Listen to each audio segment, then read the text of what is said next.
What's up, YouTube? This is Too Raw for TV. Right before I get into this video, I want to thank all of you who have donated to my channel over the past couple of months. I'd like to thank each and every one of you. I try to thank each and every one of you every time you do so. And if you choose to donate today or whenever, you can do so in the links provided in the description box below via the PayPal or the Cash App. I'd like to also thank all of you who have signed up to the Patreon so far. I try to thank each and every one of you every time you do so. And to anybody that wants to sign up to the Patreon, the link is also in the description box below. On the Patreon, I'm able to talk about stuff that I cannot talk about on YouTube, and I do take video requests for the Patreon. And it's for the very low price of only $2 per month. Totally unfiltered, uncensored, totally too raw for TV. Interesting that, I just got to say this before I get into this video. Interesting that somebody like me will be considered on social media a black identity extremist, right? We're the threat according to the FBI, but yet every day, what do you see on the news? That's all I'm going to say. Every day when you look at the news, what do you see? When you see these mass shootings. So anyway, on to the topic at hand.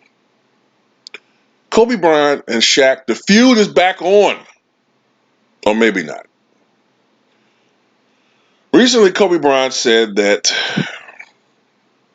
he would have 12 rings if Shaq wasn't so lazy.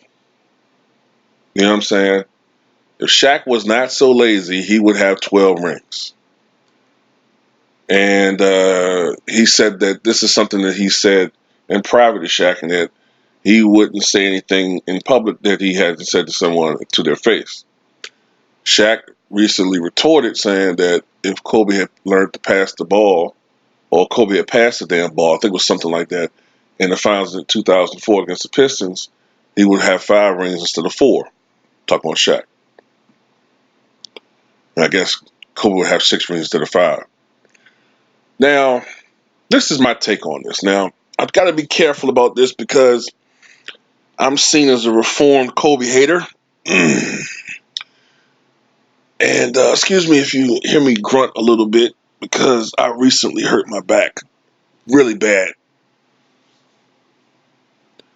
So, getting old, y'all. Too Raw is getting old, man. Not that young 26-year-old that first signed up to YouTube so long ago, talking shit. Getting old. God damn it. But anyway, this is how I feel about this situation, all right? Now, on one hand, I think Kobe has a point. Shaq was not as committed to keeping his body in check, in shape, as Kobe was. And oftentimes, Shaq would come into the season a little bit out of shape. And he would work his way into game shape throughout the season. Now, he could get away with this when he was young, like, you know, the first couple of years, the Orlando years. He could kind of get away with that. But as he got a little older and a little bit heavier, you know, it would catch up with him. You know, he would come into the season 20, 30 pounds overweight, and he would work his way into basketball shape as the months would go by. And we would see his dominant self right around the second half of the season. But sometimes what would happen is that because he wasn't in great conditioning, especially as he got a little older, he would start getting these little, either he would get these serious injuries that would cost him game time, or he would have these knick-knack injuries where he'd be playing hurt. And I also think that Kobe probably felt that Shaq didn't work on his game enough. He wasn't as polished a post player as, say, a Tim Duncan. You know what I mean? He didn't have the plethora of moves. As Shaq would say, he just wanted to be the most dominant, which is great. But I also agree with something that Kobe said, in that if Shaq had worked harder, he would be the GOAT. If he had worked on his post moves, if he had learned, well, I kind of give Shaq a pass for free throw shooting because people with big hands, large hands, just generally are not good free throw shooters. People who are incredibly strong with large hands generally are not good free throw shooters, but there are exceptions. Karl Malone was a very strong person. Uh, Country Boy strong. Cock Diesel strong. As a matter of fact, I would be willing to bet that Karl Malone in his prime, I know some people can disagree with this. I wouldn't be surprised if Karl Malone in his prime, and when I say prime as far as strength, I mean like a little bit later in his career, like 96, 97. I wouldn't be surprised if he arm wrestled Shaquille O'Neal at that time, that he might either barely lose or it'll be like a draw. Like that's how fucking strong he was. You know what I'm saying? Talking Karl Malone. Guy stayed in the damn gym. But anyway, Karl Malone became an average free throw shooter. He was about 74, 75% or so. So some people can become better free throws. But even if Shaq had just been able to raise it to 60% instead of 53% or 52%, I think it was, for his career, that would have made such a big difference in some of those games that the Lakers or whatever team he was on lost.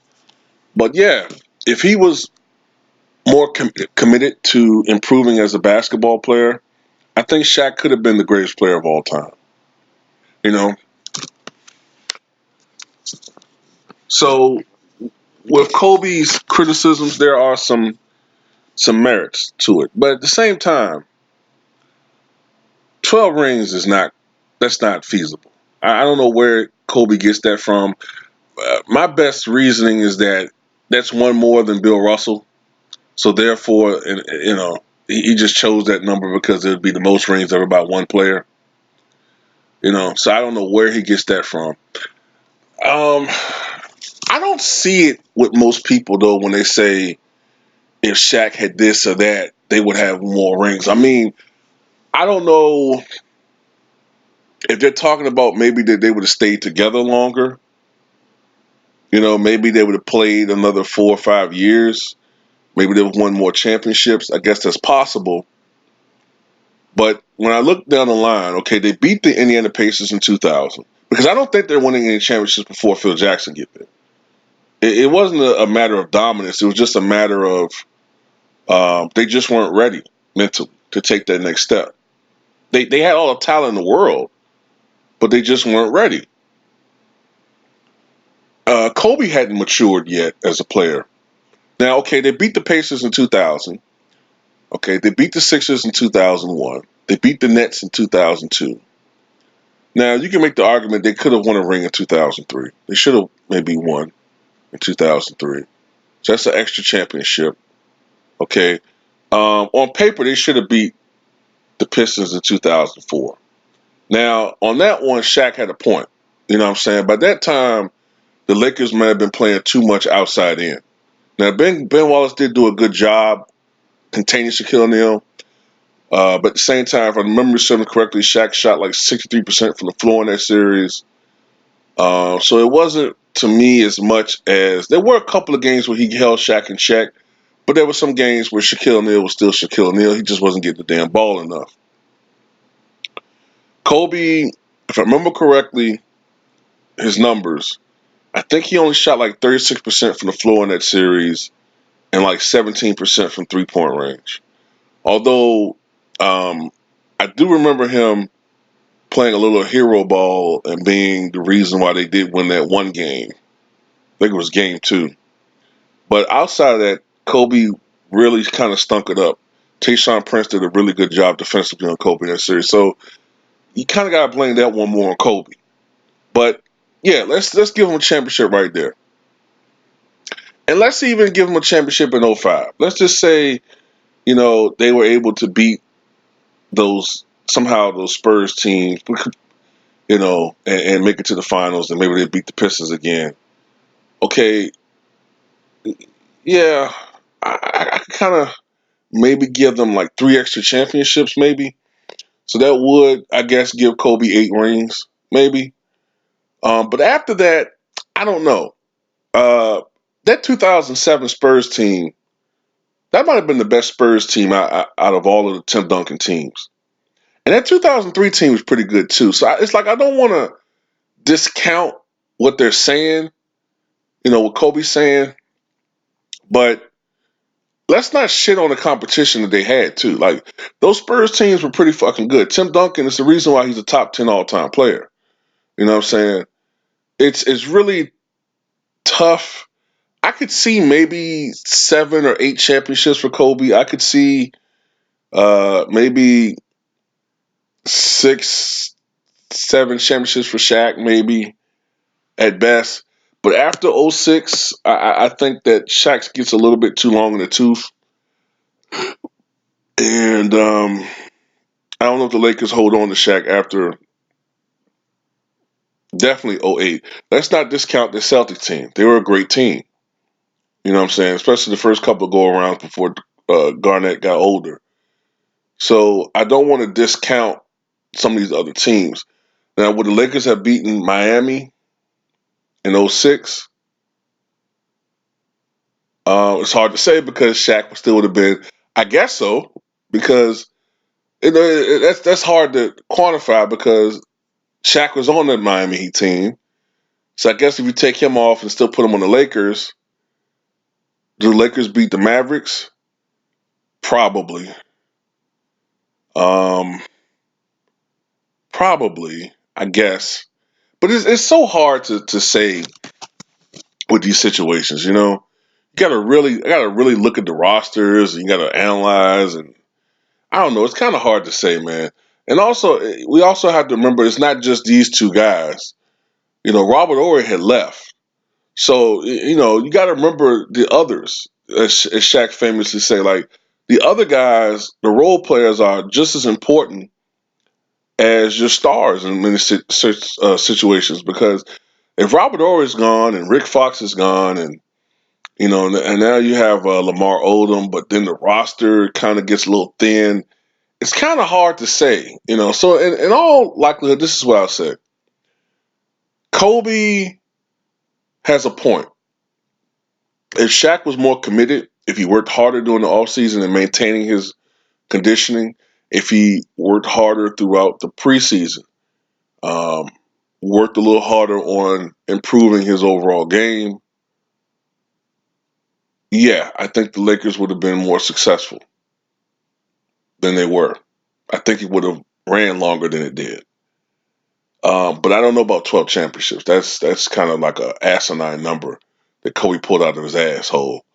But I think 7, 8 championships max is reasonable, I guess, in right situations.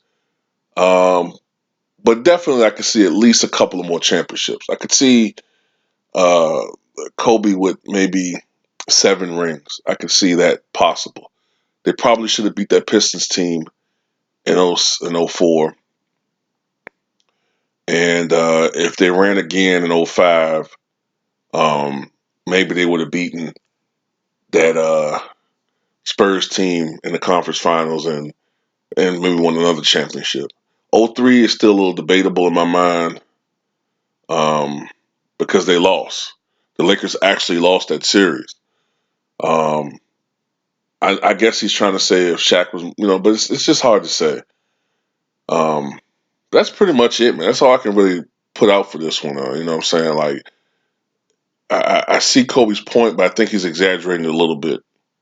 You know what I'm saying? And they were successful. They're still the last team to three-peat.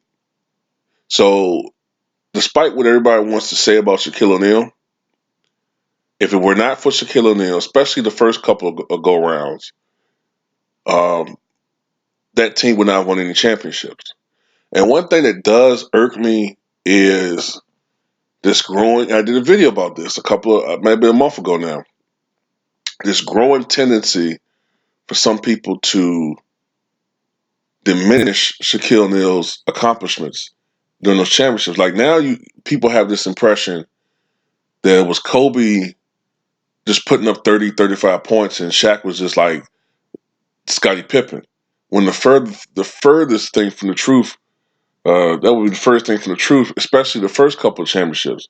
Shaq was the league dog, but over time, Kobe Bryant took a larger and larger and larger role to the point where he became the primary scorer by, you know, the last championship run or the last couple of years they were together.